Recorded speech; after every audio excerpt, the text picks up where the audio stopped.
This started with me armed with a textile and fashion degree, finding myself in a market in Sevenoaks looking at beautiful Indian textiles with my mother. They were block printed textiles. And my mother said, my daughter is a designer. And I said to the man that was selling them, I would like to go to India where these are made. And he said, I think the people that make these textiles would really love to have an English designer. So the following week I went back to that same market and I said to the man, do you remember me? And he said, yes, I do. And I said, have you got the name of those people in India that make these beautiful textiles? And he said, yes. And he gave me a little fax number and I sent a fax through to India. And within 2 months I was on a flight to India to work for a block printing company based in Rajasthan in Jaipur, and I never really came back.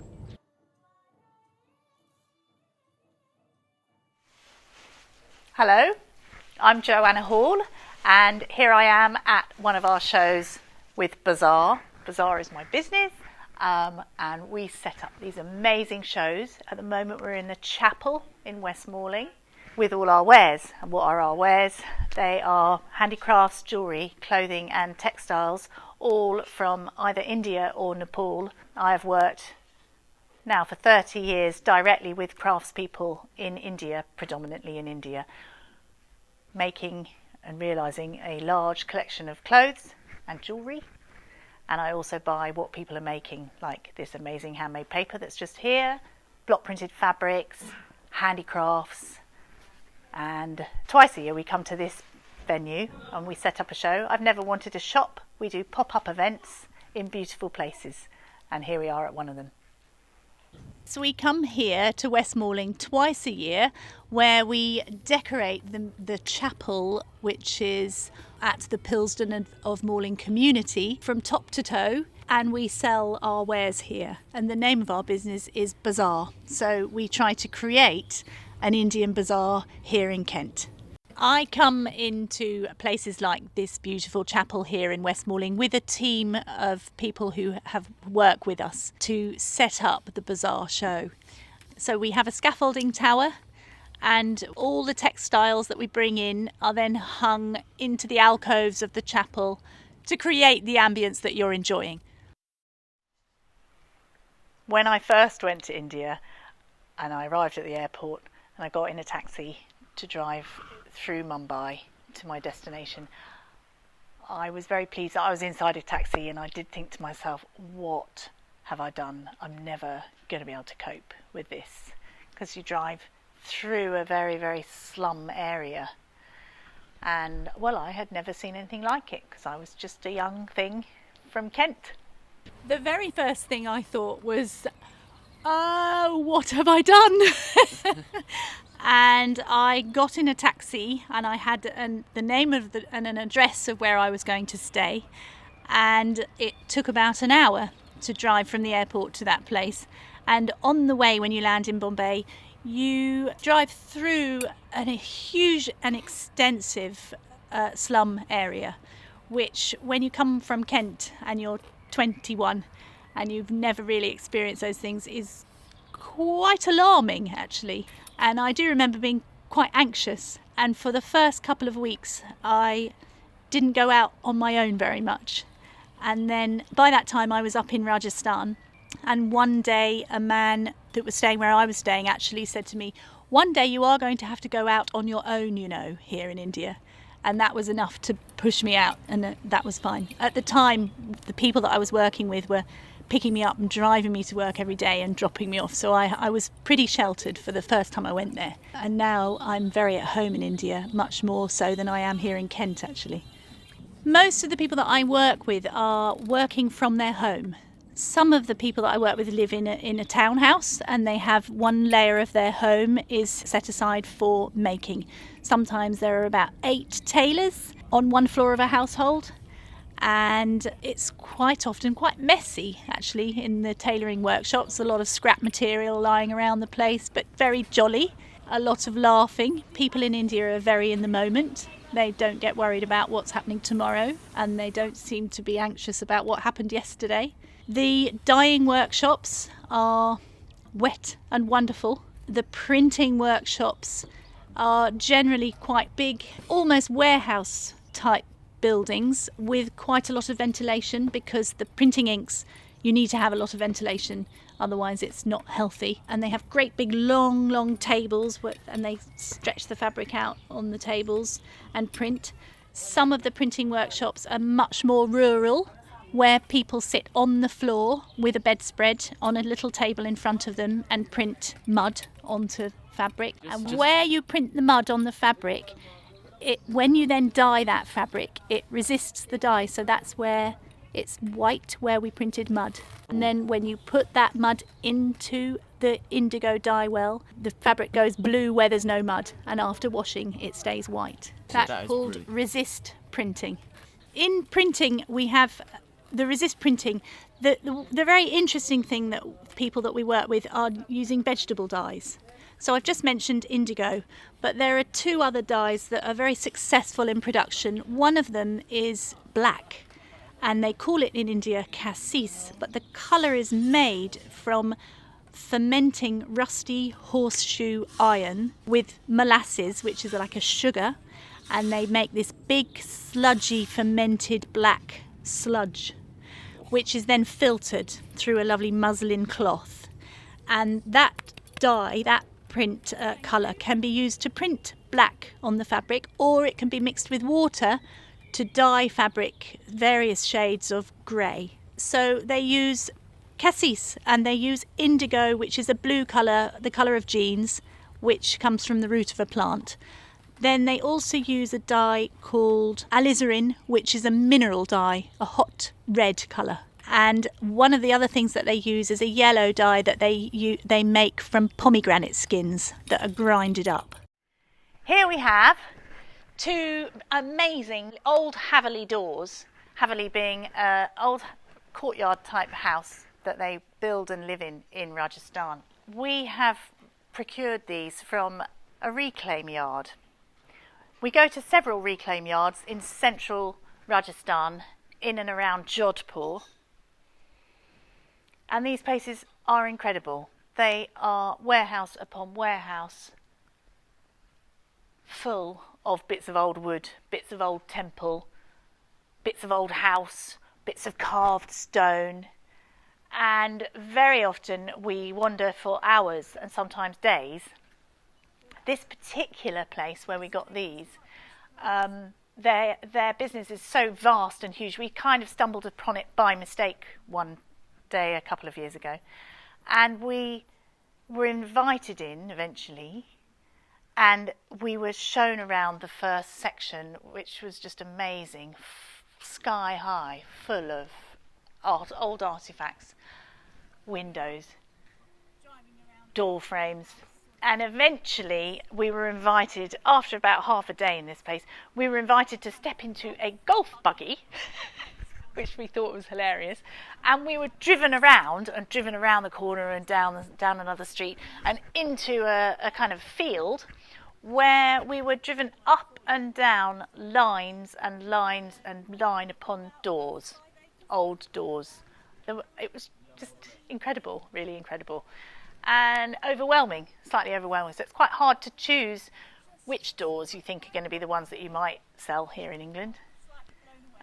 But we always manage it. Something makes you shine. Something shines when you see something. A spark. If I get a spark, then I know that's the thing to buy. So that's what happened with these doors. That's why we've got them here. All of the things that are made for us, I'm able to make myself. So because I'm a textile and fashion designer, sometimes I make the sample first and then take it to India and say, this is what I want. Hello, here we are with Raju, our main man, the pattern master, in the middle of working out a new pattern for a very simple little dress that we hope is going to come in for next summer. We've been making a lot of different samples, trying to work out all the different sizing, and we work quite closely together every time I'm here in Jaipur, along with dear Surrender, my Joanna driver. He often drives me here We drive along together in the manic traffic. Finishing Joanna Hall. And he does all of our quality checking. All rounder. Nothing gets past him. He's got a very beady eye and makes sure nothing is sent that's wrong and marked. And here we have my most favourite sample tailor. And hello, dear merchandiser, Dimple, who makes sure everybody works hard. And here, Jan, another sample tailor, who's stitching some kind of long jumpsuit, which we're also working on for next summer. Sometimes whilst I'm there in India working with the people that are making things, I get involved in making too. Sometimes printers say, no, we won't print this material, you can't print that material, it won't look good. But that might be because the surface of the material is fairly rough and they think it's going to look wrong, but that might be actually what I want. So then I myself pick up the blocks and start going, well, this is what I want. And as soon as I start doing it, somebody in India will say, oh, no, madam, quickly take the block from me and start doing the work themselves. That's how it works out. One of the biggest disasters that has ever happened to us during production is I bought about 1,000 metres of fabric from a weaver once. I then took that fabric to a dyer and I asked him to dye it into 3 or 4 different colours. Paid him for that job, perfectly done. Then I took that material to the tailors and we made a new pattern and we got some shirts cut and stitched, and I paid the pattern master and the tailors for that. And then at the end of the process, we have to mark where the buttonholes are made.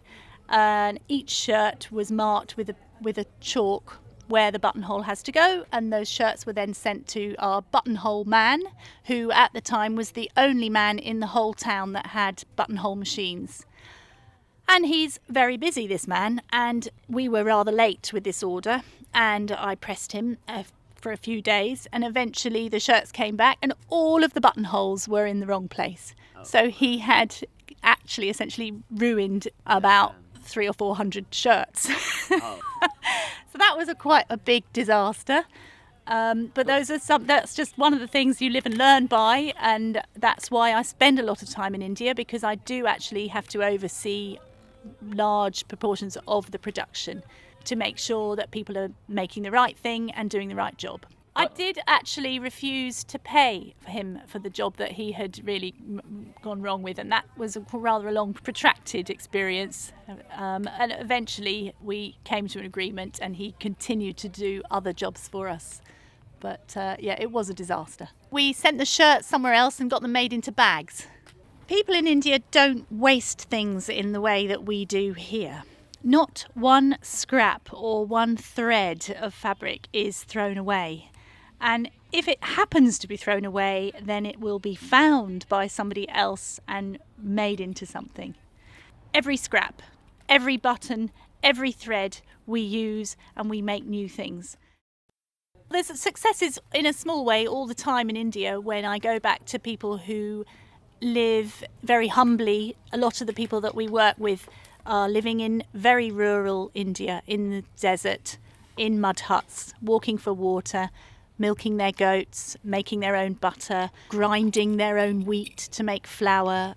Some of the people that we work with in those areas, really you see and feel great success when you go back to them and see that now, instead of living in a mud hut, they've got a concrete building to live in, or that they've built a concrete building for their grandmother to live in, or instead of walking for water, they've now got a well, or instead of having to walk to school, their father has got a scooter to take the children to school. So those are small successes which really are the reason why I'm doing this business. But the other success for me is when I've set up a show like this. Before we open, I always look around at the show and just think, yeah, that was a good setup. I don't like opening the doors until I'm satisfied that everything looks perfect and will take people's breath away when they walk through the door, because I do believe that the initial impact is paramount, actually.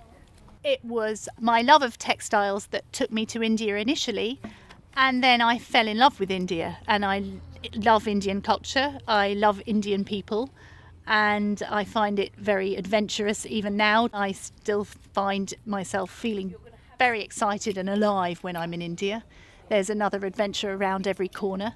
and I go out and I see what happens, because you can get blown in all kinds of different directions, and it's good to keep an open mind and stay flexible, especially when you're working in India, because people there, they don't really like deadlines, but they're less sort of worried about production timings, and you just have to go with the flow, otherwise you're working against the grain all the time. So that I find very exciting, because you never know what's going to happen. So come and find us at Bazaar, because we have an array of amazing items, craft items, handmade things, beautiful, colourful stuff from India and Nepal. And we set up these amazing shows, mostly in the southeast. If you can't come to one of our shows, which I urge you again and again to come to, try and find us online, because since COVID we now also have a website where you can buy things. Our website's bazaarshop.co.uk.